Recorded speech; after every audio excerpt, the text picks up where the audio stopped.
people, hear my instruction, listen to the words from my mouth. I will declare wise sayings, I will speak mysteries from the past, things we have heard and known and that our ancestors have passed down to us. We will not hide them from their children, but will tell a future generation the praiseworthy acts of the Lord, His might, and the wondrous works He has performed. He established a testimony in Jacob and set up a law in Israel, which He commanded our ancestors to teach to their children, so that a future generation, children yet to be born, might know. They would arise and tell their children, so that they might put their confidence in God and not forget God's works, but keep His commands. Then they would not be like their ancestors, a stubborn and rebellious generation, a generation whose heart was not loyal and whose spirit was not faithful to God. The Ephraimite archers turned back on the day of battle. They did not keep God's covenant and refused to live by His law. They forgot what He had done, the wondrous works He had shown them. He worked wonders in the sight of their ancestors in the land of Egypt, the territory of Zoan. He split the sea and brought them across the water, stood firm like a wall. He led them with a cloud by day and with a fiery light throughout the night. He split rocks in the wilderness and gave them drink as abundant as the depths. He brought streams out of the stone and made water flow down like rivers. But they continued to sin against Him, rebelling in the desert against the Most High. He deliberately tested God, demanding the food they craved. They spoke against God, saying, "Is God able to provide food in the wilderness? Look, He struck the rock and water gushed out, torrents overflowed. But can He also provide bread or furnish meat for His people?" Therefore the Lord heard and became furious. Then fire broke out against Jacob, and anger flared up against Israel, because they did not believe God or rely on His salvation. He gave a command to the clouds above and opened the doors of heaven. He rained manna for them to eat. He gave them grain from heaven. People ate the bread of angels. He sent them an abundant supply of food. He made the east wind blow in the skies and drove the south wind by His might. He rained meat on them like dust and winged birds like the sand of the seas. He made them fall in the camp all around the tents. The people ate and were completely satisfied, for He gave them what they craved.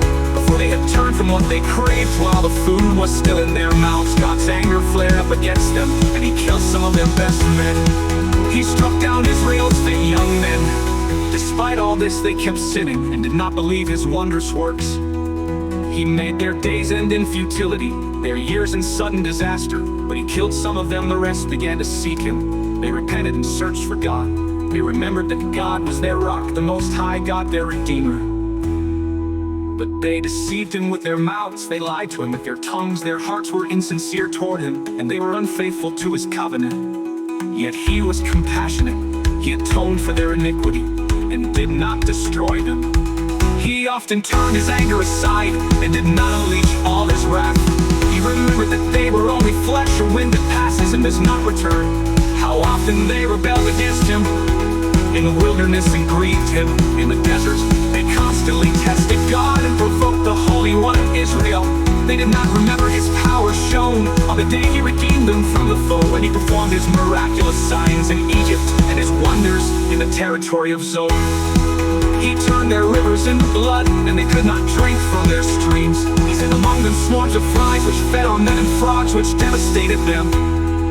He gave the crops to the caterpillar and the fruit of their labor to the locust. He killed their vines with hail and their sycamore fig trees with a flood. He handed over their livestock to hail and their cattle to lightning bolts.